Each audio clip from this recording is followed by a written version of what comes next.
Hi ಸ್ನೇಹಿತರೆ, welcome to Masala safari YouTube channel. ಇವತ್ತು ನಾನು ನಿಮಗೆ ಮೂಸುಂಬಿ ಸಿಪ್ಪೆಯ ಟೀ ಮಾಡೋದು ಹೇಗಂತ ಹೇಳ್ಕೊಡ್ತಿದ್ದೇನೆ. ಈ ಮೂಸುಂಬಿ ಸಿಪ್ಪೆಯ ಟೀ ಕ್ಯಾನ್ಸರ್ ರೋಗ ನಿವಾರಣೆಗೆ ತುಂಬ ಹೆಲ್ಪ್ ಮಾಡ್ತದೆ. ಮೊದಲಿಗೆ ಯಾರೆಲ್ಲ ನನ್ನ ಚಾನಲನ್ನು ಫಸ್ಟ್ ಟೈಮ್ ನೋಡ್ತಿದ್ದೀರಾ, ಪ್ಲೀಸ್ ನನ್ನ ಚಾನಲನ್ನು ಸಬ್ಸ್ಕ್ರೈಬ್ ಮಾಡ್ಕೊಳ್ಳಿ. ಬನ್ನಿ ಹಾಗಾದರೆ ಏನೆಲ್ಲ ಇಂಗ್ರೀಡಿಯೆಂಟ್ಸ್ ಬೇಕಂತ ನೋಡೋಣ.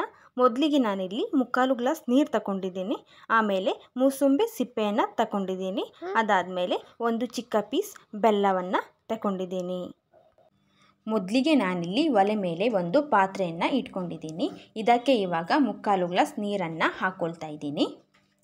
ಈ ನೀರು ಲೈಟಾಗಿ ಬಿಸಿ ಆಗಬೇಕು.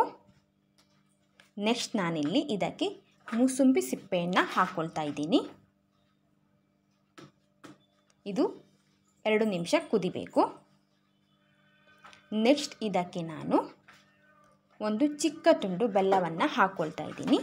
ಬೆಲ್ಲ ನಿಮಗೆ ಆಪ್ಷನಲ್, ಬೇಕಿದ್ದರೆ ಹಾಕ್ಕೊಳ್ಬೋದು, ಇಲ್ಲಾಂದರೆ ಸ್ಕಿಪ್ ಕೂಡ ಮಾಡ್ಬೋದು. ಇದು ಚೆನ್ನಾಗಿ ಕುದಿಬೇಕು. ಮೂಸುಂಬಿ ಸಿಪ್ಪೆಯಿಂದ ಏನು ಬೆನಿಫಿಟ್ ಅಂದರೆ ಇದರಲ್ಲಿರುವ ಕ್ಯಾನ್ಸರ್ ಕಾರಕ ಕ್ಯಾಡ್ಮಿಯಮ್ ಮತ್ತು ಕ್ರೋಮಿಯಮನ್ನು ತೆಗೆದುಹಾಕ್ತದೆ. ಇದು ಕ್ಯಾನ್ಸರ್ ರೋಗ ನಿವಾರಣೆಗೆ ತುಂಬ ಹೆಲ್ಪ್ ಮಾಡ್ತದೆ. ಇದು ಇವಾಗ ರೆಡಿಯಾಗಿದೆ. ಇದನ್ನು ಇವಾಗ ಒಂದು ಟೀ ಗ್ಲಾಸ್ಗೆ ಸರ್ವ್ ಮಾಡ್ತಾ ಇದ್ದೀನಿ. ಈ ಟೀ 2 ನಿಮಿಷ ಬಿಟ್ಟು ಇದರ ಕಲರ್ ಕೂಡ ಚೇಂಜ್ ಆಗ್ತದೆ. ಕ್ಯಾನ್ಸರ್ ರೋಗ ನಿವಾರಣೆಗೆ ಮೂಸುಂಬಿ ಸಿಪ್ಪೆಯ ಟೀ ಇವಾಗ ರೆಡಿಯಾಗಿದೆ. ಈ ರೆಸಿಪಿ ನಿಮಗೆಲ್ಲ ಇಷ್ಟ ಆಗಿದೆ ಅಂದ್ಕೊಂಡಿದ್ದೀನಿ.